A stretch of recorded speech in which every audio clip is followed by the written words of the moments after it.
The following presentation is controversial and may be shocking to some audiences. Viewer discretion is advised. If you aren't proud to fly the stars and stripes and don't think this is the best country on earth, then please leave now. If you refuse to listen to the truth and just want to smile, turn on the TV and ignore what's going on, then this ain't for you. If you think the notion of martial law in America is no more than a crackpot theory, and you think you and your family are ready and prepared for any major disaster that may come, please leave now and enjoy your blindfolded, medicated euphoria. If that's you, then you're on your own. Best of luck. You'll need it, seriously. I'm Frank Mitchell, a proud member of the U.S. Armed Forces and a certified disaster and survival expert who's going to show you how to keep your family safe, happy, and healthy no matter what you have to face. I wish I never had to make this video. I wish you didn't have to watch it, but I'm damn glad you are right now. I really wish I could tell you that this great country is as stable as a reinforced concrete wall, but I can't. I wish you could just go about your life like you have every day, not aware of the dangerous situation you're really in. I wish you could just relax and watch the game while everything goes on like it always has.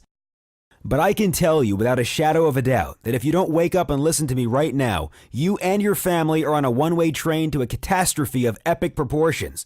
Think of it like this. If you knew your friend was too drunk to drive, would you still let him get behind the wheel and drive off? I hope not. I hope you're the type of person who would take control, put him in your car and drive him home, even if you have to force him kicking and screaming. You're in the exact same situation right now, and it's my duty to tell you to stop, take action, and prepare for the future before it's too late. And even if you think you've already got it all figured out, I'm about to blow your mind when you find out just how serious the situation really is. The information I'm about to share may shock you, but you have to learn this now before it's too late. I'm not saying the world is going to end tomorrow, and I'm no conspiracy theorist, and I sure can't predict the future. I can say one thing though, the writing is on the wall and no one can deny it. If you've done nothing to prepare and are expecting the government to provide for you and your family in any situation that arises, then you have another thing coming. And if you've already built or bought your own disaster kit, according to the Department of Homeland Security's website, you might be in an even worse situation. Thinking you're prepared when you really aren't gives you an incredibly dangerous false sense of security, and I can't stand by and watch that happen. I realize that this may be a tough pill to swallow. Facing reality is scary, and most people would rather just ignore it. But the truth is, if you care about yourself and your family, then you better be nervous about where this country is going. You can feel it. Something is going to happen, and it's not going to be years from now. I don't know when, but I do know one thing. You won't have any warning. Stop trying to convince yourself that everything is okay. It's time to step up, learn the truth, and get ready. The U.S. economy is in the worst position it's ever experienced. Our global credit rating was downgraded by Standard & Poor (S&P) for the first time in history.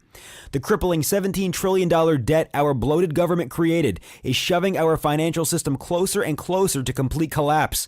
That's a 200% national deficit increase in the last 10 years alone, and it shows no signs of stopping. If the trend continues, eventually we won't be able to make the payments, just like a hard-working father who loses his income and can't pay his mortgage when his job outsourced to China. The trillions in treasury bonds the government issues becomes worthless, and the countries that hold our debt, like China, Japan, Taiwan, and Russia, abandon the dollar because we can't make the payments. Not to mention the foreign oil countries that hold trillions more in U.S. debt. What happens? According to economist Peter Schiff, during 2013 and 14, we are in store for a collapse even greater than what we saw in 2008 that will rock our economy to its very core. Here's one scenario. The dollar will become worthless